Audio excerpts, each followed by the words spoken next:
Welcome to the 5-Minute Prime Podcast. Quick, actionable tips to master personal finance and real estate investing. In just 5 minutes a day, we'll help you build wealth and achieve financial freedom. Hey, you Prime investors, Martin Maxwell here. Welcome back to the 5-Minute Prime Podcast. Last fall, just about every landlord in North Carolina got some version of the same text. Did you see this? 68%. The insurance filing asking for a 68% increase on dwelling policies. And if you rent a house out in North Carolina, dwelling is your policy, not homeowners. That filing was aimed straight at us. Group chats lit up. Spreadsheets got rerun with a new expense line. A few investors I know shelved their Carolina deals on the spot. Here's what almost nobody texted about: what happened next. And what happened next is the whole episode. This spring, the state settled that filing. Not at 68%, at 5% a year for 2 years. Call it 10 and a quarter all in once you stack them. And the first 5% hasn't even started. It takes effect October 1st. One caveat, and it matters more the closer you are to the water. That 5% is a statewide average. The settlement moves territories differently, and coastal Carolina does not move at the state average. Look up your own territory before you pencil in 5. 68.3 asked. 10 and a quarter granted. The headline missed the outcome by more than 6.5 times. And the state put a dollar figure on that gap. Against what was asked, the settlement saved North Carolina property owners more than $268 million. Though that's the department's own math, scored against a number it was never going to grant. Take the direction, not the dollar. So how does a miss that big even happen? Because a rate filing was never a price. North Carolina is the last state that runs home insurance through a rate bureau, an industry body that files rates on behalf of every carrier in the state. Last October, that bureau filed 2 stacked increases, 28.5%, then 30.9% on top of it, compounding to the 68.3% ask everybody screenshotted. And to be fair to the insurers, their side of the argument is real. Storm losses are up, and the reinsurance they buy to cover catastrophe years has gotten brutally expensive. So they open with their whole case, priced at the ceiling. Then the Department of Insurance did what it exists to do. It pushed back. The two sides negotiated for months. And the ask came out the other end at a fraction of the sticker. Not always, though. Some states approved close to the ask, and Carolina's own past settlements landed nearer the number than this one did. What's reliable isn't that the ask shrinks. It's that the ask isn't the answer. So don't budget the headline. And don't budget zero either. Budget your renewal, plus a cushion. A filed ask is not a rate. It's an opening bid, the asking price on a house that everyone in the room knows will close lower. The insurers open high, the regulator pushes low, and the rate is whatever survives the process. Underwriting your deal to the opening bid is like budgeting your grocery bill off the most expensive item in the store. And if you panicked at that headline, that's not on you. The filing was real, the number was real. It was also designed to be read, and every operator forum spent a season repeating it. The system produces terrifying opening bids. You just don't underwrite to them. Now, here's the part that cuts the other way.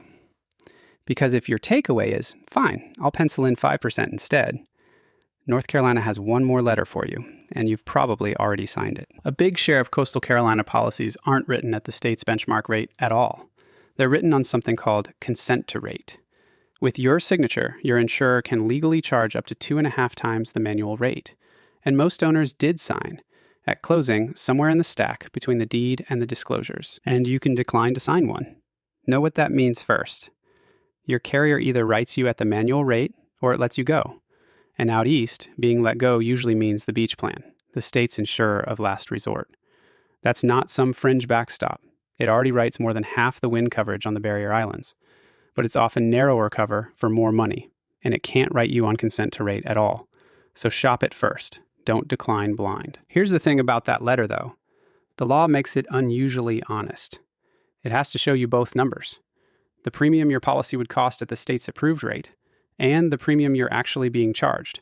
2 figures, side by side, on one page. Which means the settled 5% isn't automatically your bill either. The settlement moves the benchmark. Your premium sits wherever your insurer priced your roof, your zip code, and your consent. Come renewal, your number can rise more than 5, less than 5, or not at all. So the number that decides your deal math isn't in the headline, and it isn't in the press release. It's on the renewal letter in your mailbox right now. Same rule when you're buying. Never underwrite a coastal Carolina purchase off the rate you can look up. Quote your own policy on your own timeline, because the seller's premium might be grandfathered somewhere you can't follow. We learned that one the hard way in Punta Gorda. And one wrinkle worth circling on your calendar, that first 5% lands October 1st. A renewal that closes in September prices off the old benchmark. One in November prices off the new one. If your renewal is sitting right on that line, you've got a real decision. And we break that exact one down as a scenario this week. And this year, that letter is the whole ballgame, because the other side of your ledger isn't moving. Our own rent data has Raleigh dead flat year over year. Charlotte, up 0.5%. When revenue is flat, the expense line is the only thing in the fight. So read it.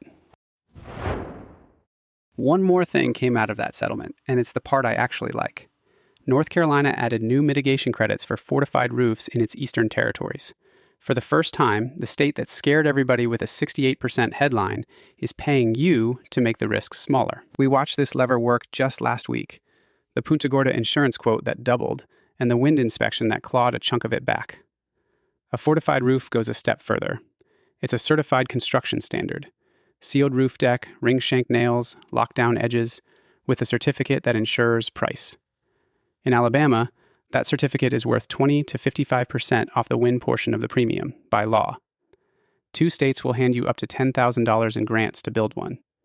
It runs maybe $1,000, $1,500 over a standard re-roof you were going to do anyway. And now Carolina credits it too. That's the pattern I keep coming back to. The headline number, you can't touch it. The benchmark, you can't touch that either. But the premium itself bends to operations, an inspection, a certificate at your next re-roof, 2 competing quotes before you sign this year's consent letter. That's forced value on the expense line, and it's yours in a way the rate case never was. It matters for the screen too. Insurance is the line that's been squeezing storm state cap rates down toward the red on our own +5 test. Force the premium down, and the whole deal moves with it. So here's your challenge tonight, and it's a 10-minute one. Pull 2 pieces of paper, your renewal and your consent to rate letter if you've got one. Find both numbers, the state rate premium and yours. Measure the gap. That gap is your insurer scoring your specific roof. If it's wide, don't argue with the price. Change the thing being priced. Quote a wind mitigation inspection. Ask your carrier, by name, what the new fortified roof credit is worth at your address. Get 2 competing quotes before you sign anything. Then take the premium you can actually get, not the panic number, not the fantasy number, and rerun the deal through the cash flow calculator on reiprime.com. If it only worked at 68 or only works at 5, it never worked. One line to keep.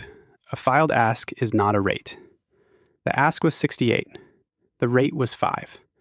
And the number that runs your building is on neither page. It's on your renewal. I'm Martin Maxwell. This has been the 5 Minute Prime Podcast. I'll see you next episode.